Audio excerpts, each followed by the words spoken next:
Hi guys, Alex Smith here. Just want to kind of give you some information on the email that you received this morning with our first choice board of the week or of this whole continuous learning plan. So it was labeled April 6th choice board, and I will make sure that every time I email you the weekly choice board, my goal is to have those every Sunday to you, but in the event they might sometimes come on a Monday morning, but I'll always make sure in the subject line to just put the date and choice board. I know you guys are receiving a lot of emails, so hopefully that kind of helps organize your inbox a little bit and makes it a little easier to find. So you did get your first one, which I have it pulled up on the screen, and what it will look like is every day there will be one page per day. So I will never let the day become longer than one page. So Mondays, we put it in the order of the rainbow. So Roy G. Biv, Mondays is red. We've got Tuesday orange, Wednesday is yellow, Thursday green, and Friday blue. And they are set up so that every box is going to be the same subject area every day of the week across all of the weeks until we get back in our classrooms. So we have the focus areas of English language arts, math, science, social studies, life skills, social emotional behavior, speech, OT, and adaptive physical therapy are all combined in one square. Because we're not gonna target those areas every single day in terms of lessons. So it will rotate throughout the week. And then specials, which is library, music, art, and gym, they all share a box as well because, again, the kiddos didn't have every single one of those every day, so they'll rotate throughout the week too. And then the last box, which might kind of change on a week-to-week basis just because we'll see how that kind of goes. But right now it's labeled Quail Run School-Wide Fun.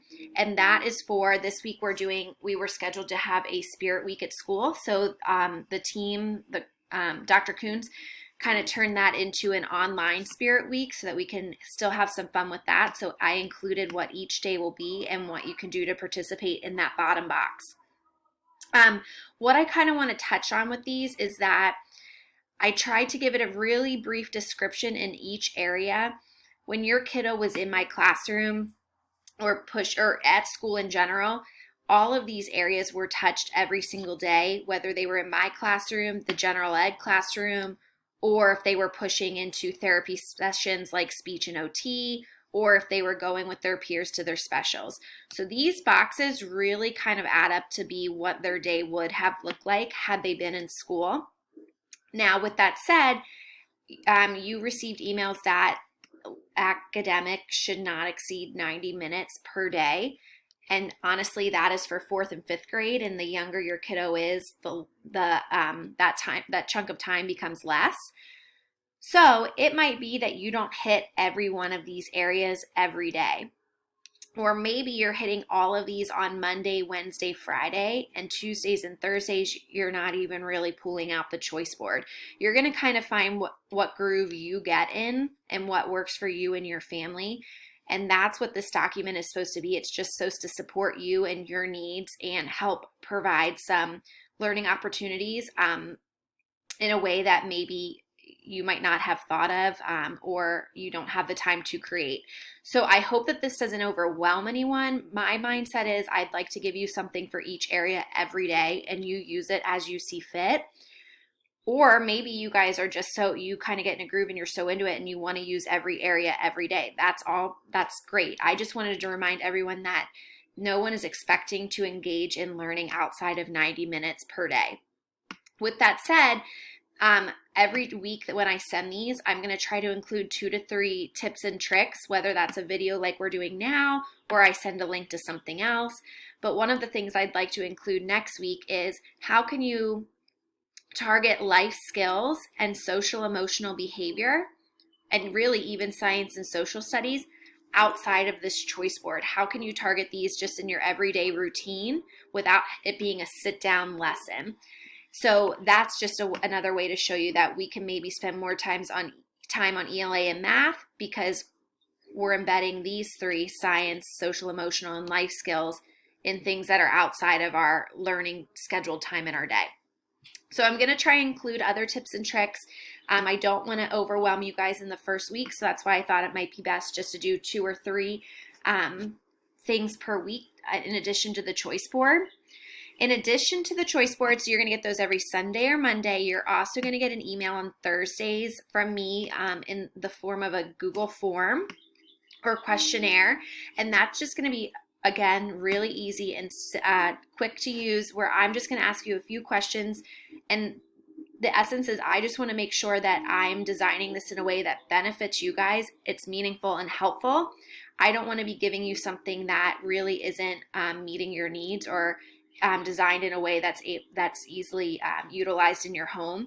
So that's just me checking in every week to see if there's any suggestions you might have, tips, requests, and maybe I even have a part on there where you're looking for a video or me just offering suggestions on Sunday in terms of escape behaviors. So that Google form that I send every Thursday will just be an opportunity for you to tell me what's going right with the choice board, what you'd like to see added, what's not going right, as well as how can I support you outside of this choice board with behaviors and implementing social stories or just really anything. That's just going to be our check-in. So those will be the main 2 times that you hear from me every week. You also got, I believe I sent an email to every family on Saturday if your student has remaining meetings for IEPs, reevaluations, assistive technology evaluations. I do have quite a few meetings. If you have not heard from me, that's because your kiddos all is done for the year in terms of meetings. There might be something that comes up later down the line with, okay, I know we have some students that are going to middle school next year. Those meetings aren't on the books, but that is not something that I'm going to let just slip under the rug. We're definitely going to hold meetings as a team so you can meet their new teacher and meet their new team just to help with that transition process. So if you did not hear from me, then don't worry. There's no more meetings for your kiddo this year. But if you did hear from me on Saturday or haven't checked your email, there should be a notice of meeting in your email inbox and details on how that meeting will be, where it will, or how it will be held, whether that's Zoom, Google Meets, or over the phone. So check that out. So really that's it. So you'll hear from the choice board every Saturday or Sunday or Monday, and a Google form questionnaire that will be sent every Thursday. And if you're able to send that back by like Saturday afternoon, then I can implement any requests or changes that you brought up for the upcoming week. The next thing I kind of want to go through just really quick is just explaining what these choice boards how they'll work. So like I said, it has all these subject areas and the format is the same for every day. So every day across every week, you'll know the first box is for English language arts. You'll know the third or the fourth box is for life skills. So the format will always be the same unless I get a lot of feedback that says this isn't working for us, then I'm happy to adapt. The next thing you'll see is that in every box, it kind of touches on what this activity will look like and how you can engage. Anytime you see a blue underlined link, that is because I embedded the link for you to make it as user-friendly as possible. So if we're going to do English language arts for today, and again, you'll see this week we're kind of easing back. I wrote right in there, let's ease back into learning because your student hasn't been in the classroom for a month. So I just wanted to kind of take it slow so we can increase success, which will increase engagement. So this might be new for a lot of the kiddos that are in my room, this working at home.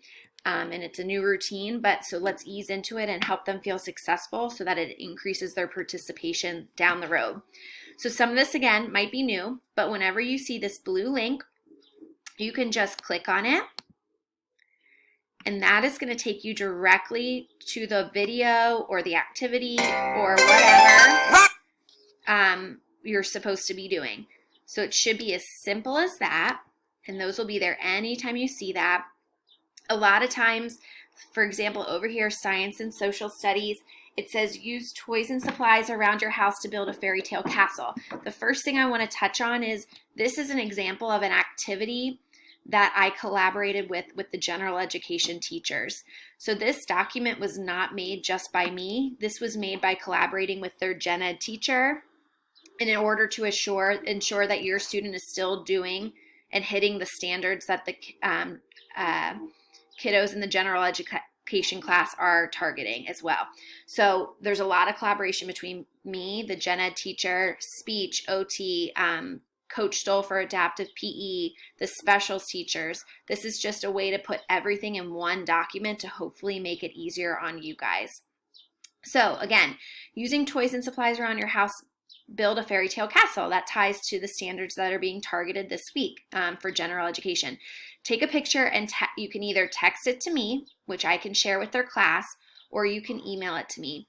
Again, this link right here, if you click it, would take you directly to your email where you would easily be able to email me whatever you want to share. Please feel free to share whatever your students' work whenever you want, whether it's because you just want to show it off and they're really excited about it. If you have questions, just know that I'm always excited to receive that from you guys. So always feel free to text or email me, and I will definitely make sure to pass it on to their general ed teacher or the specials teacher or anyone that works with the kiddo. The next thing I want to touch on, when you see the life skills, there will be 2 life skill activities in the box every day. Again, that does not mean you need to be doing both. This is just me giving you opportunities for learning, and you use it as you see fit. But what I want to point out is the first life skill activity every day. So we have it here for Monday. It's down here for Tuesday. It's going to be on every life skill box. It says travel to the YouTube page titled Alex's Academics, which is just me, to watch morning meetings. So every day when your kiddo was in the classroom, we did morning meetings during breakfast where we targeted calendar concepts and weather concepts. I not only received some requests from parents to do videos where their student could see me, but I also am really excited to make this an engaging learning time. So my goal is every day by 9:30 or 10, the morning meeting video for that day will be uploaded. So you would just travel to this link when you're ready. So maybe your student is eating their cereal and you just kind of want to give them something to do as they're doing that to start their day and kind of start off on a routine. This would be a great time. This is an important life skills. So you would just go to the YouTube page by clicking the link. And here is the page that I had created once we found out that school was not going to continue face-to-face for the remainder of the year. I went ahead and created this in hopes that it's a good place to just upload all of the activities that we're going to be doing. So it's, again, easier to access for you guys. So that will be one of the life skills activities that you'll see repeated from day to day, week to week. And that is just a great way to kind of kickstart things off. And I am really hopeful that when your kiddo maybe hears the songs that we're playing and sees my face and does the routine, maybe that will get them in the mindset of, oh, this is what we do at school. And I had got off the bus or got dropped off, had breakfast, we did morning meeting, and then we did math and ELA. So I'm hoping that that kind of supports them in the routine of learning. Another thing you'll see is I'm trying hard to associate the social, emotional, and behavior activities with the life skills, or math and life skills. I'm trying to web them so that it's not just random things that you're targeting every day. They really do mush together, and there's a sequence about them for the rest of the year. So I think I said that, yes, so you're not going to do speech and OT and adaptive PE every day. Instead, you're going to target one area per day. So for today, if you have the opportunity, I actually embedded a great video to help support you as parents on how to hold a pencil and increase fine motor. And what I wrote was, as you're watching that, I tried to give you 2 activities, Writing Wizard and Dance Mat Typing, that all of our students love and engage in independently. So as they're doing those, that gives you the opportunity to watch kind of the tutorial on fine motor and how to increase that with your kiddo. So today was OT, and then tomorrow you're going to come down and you're going to see that it's a speech lesson, okay? And then it's adaptive PE, where Coach Stoll gave us the activities and the bingo card, and he even included, like I had mentioned, doing a Google forum every Thursday. He's doing the same thing. He would love your feedback. So this link right here will take you right to his Google, it's kind of hard to see, I'm sorry, his Google forum where he's just asking you questions on how things are going. So everything is embedded right here. For specials, you only do one special a day. So Monday is library. The link is here. Tuesday is gym. Gym is set up where if you are kindergarten, first or second grade, you'd click this link. If you are a third, fourth, or fifth grader, you'd click this link. With that said, if you're a first grader and you're clicking on this link and really it's just not an activity that's working out, or maybe you flew through it and you want something else, by all means, go to the other links that the specials teachers have included. You can really see that here with music. So there's a link for every single grade level. If your student loves music and they're a fourth grader and they flew through that, go to the fifth grade link. This is definitely cohesive, so just inclusive for everyone. So just feel free to utilize what you want when you want. The other two things I wanted to touch on is kind of going back to the request of having your students kind of see me on the screen to kind of help bring to life that this is kind of our school learning. So I have started every week, you'll have at least 2 stories that are read, that are embedded in the English language arts. So this week they're Wednesday and Friday. It says, listen to Miss Smith, read the story, listen for sounds, and answer the questions along the way.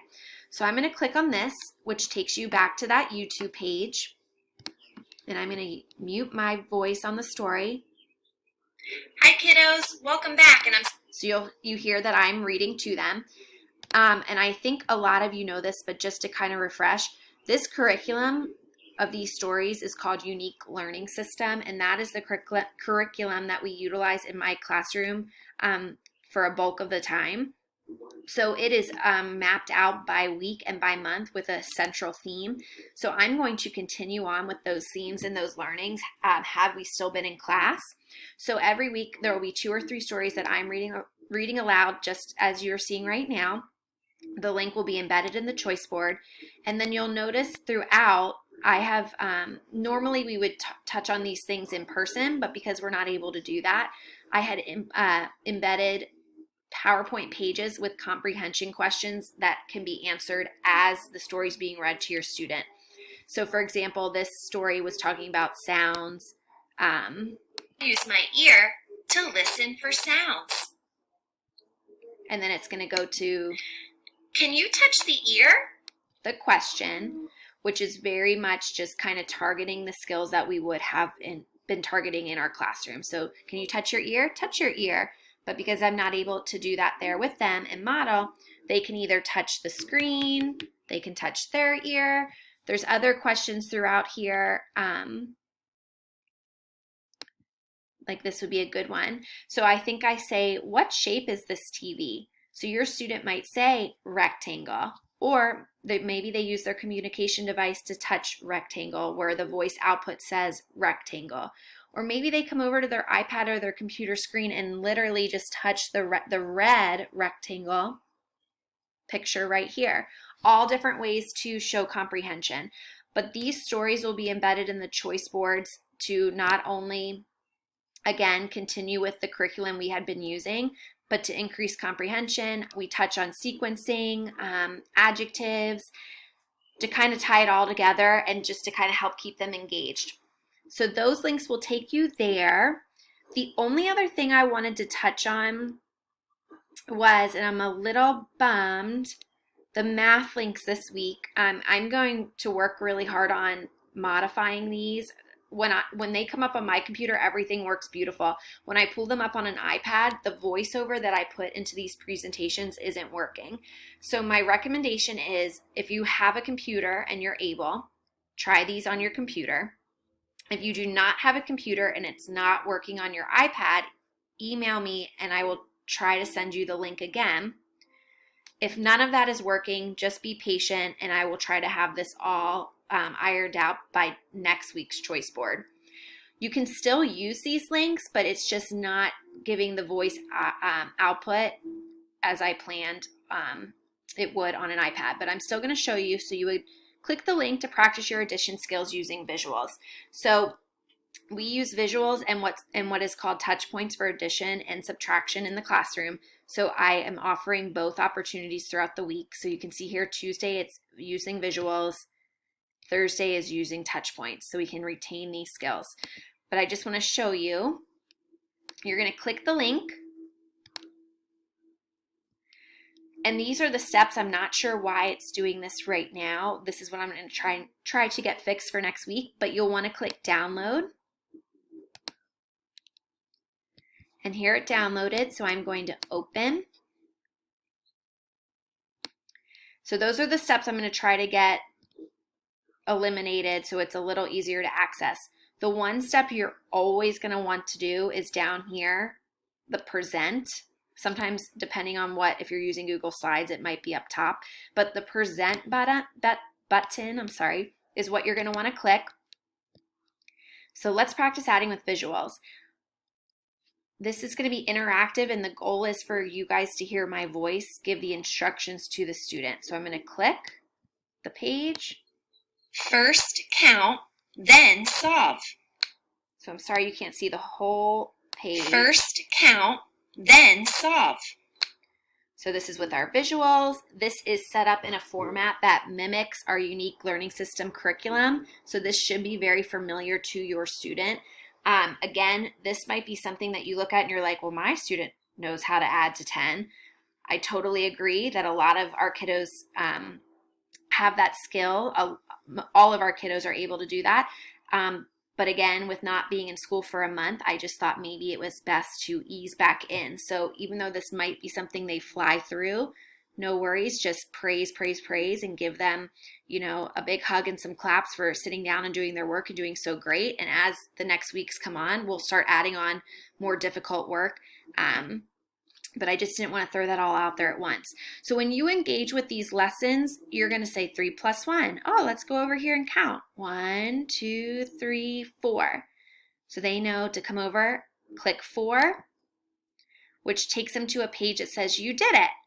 Whenever you see these pages, you're going to interact with the arrows. The arrows is what takes them First count, then solve to the next problem.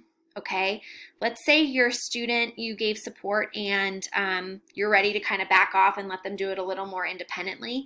And let's say they make an error. So maybe they're like 1, 2, 3, 4, 7. Okay, and they come over here and they touch 7. It's going to say, you are so close, let's try again. Again, you see an arrow, so we know that's the part that we're going to click, which if they don't catch on to this right away, I promise you they will, because they are iPad navigating kings and queens. So you're going to click the arrow, and it's going to take you back to the same problem. So they can't progress on to the next problem until they solve this one correctly. So I just wanted to kind of touch on that is how the math will be set up. Again, this week, the volume part and my voice might not work as smoothly as I would have liked, but I'm trying to get all that figured out for next week so that it's perfect. But that kind of gives you an idea of how you could facilitate it with your own instructions with your student if my voice is not working on your iPad. The other way I said we do addition and subtraction is through touch points. So I would like to just show you that in case you're not familiar. So again, it's going to pull this up.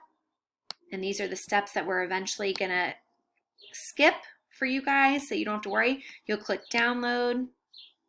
Did I click it? And you're going to come over here and open up the PowerPoint. And then the step you're always going to have to do, I don't think I can get rid of this step for you, is click the present. That's what makes it interactive. Okay, touch points. First count, then solve. Touch points is just these dots right here. So it's for numbers 1 through 9, and it allows students to complete a math problem with a visual. We often have it in a laminated number line. I can share those with you this coming Sunday too if you have a printer or if you'd like to draw one out for your own student. But every number has the corresponding number of dots on it. So numbers 1 through 5 are going to have single dots that you count one time. 6 through 9 are going to actually have double dots that you would count twice. For this week, I only focused on numbers that had single dots, again, just to increase independence and success for your student. So what this looks like is you would just say 5 plus 2, 5, 6, 7. And once you model this a few times for your student, I feel really confident they'll just jump right back in the groove of things. But I just wanted to model for you guys what touch points looks like. So First count, then solve. 6 plus 3, 6, 7, 8, 9. Maybe you have to do the counting with them for a little bit and you're just making it errorless. That's totally fine. Maybe your kiddo's kind of jumping back in, but they just need the initial prompt. So you could go 6, 7, and then show them the tap, but let them count. So 6, 7, tapping as they either count aloud or in their head. So those are touch points. I think that is all I wanted to share with you for today. Again, I don't want to be sharing so much that it's overwhelming to everybody. This week, I really just wanted to focus on explaining the layout, pointing out the links. I've included some quick tips, showing you how we're rotating between speech OT and adaptive PE, rotating between specials, showing you the opportunities for your student to be seeing my face on the screen. And I think that is it. If you have any questions, reach out immediately. Don't wait till Thursday's forum. Please reach out whenever you want via text, phone call, or email. I'm happy to answer that. And then look for your questionnaire on email on Thursday. And if you're able to get that back to me Saturday afternoon, that would be awesome. Again, that's just my way of trying to make sure that this is all designed and set up in a meaningful, engaging, and productive way for you and your kiddo. So don't hesitate to reach out for anything, whether it's academics, behavior, social, emotional. If you guys need something supported in your home, just let me know. And I am trying to help you the best I can. I'm definitely here. So reach out. Okay, thank you.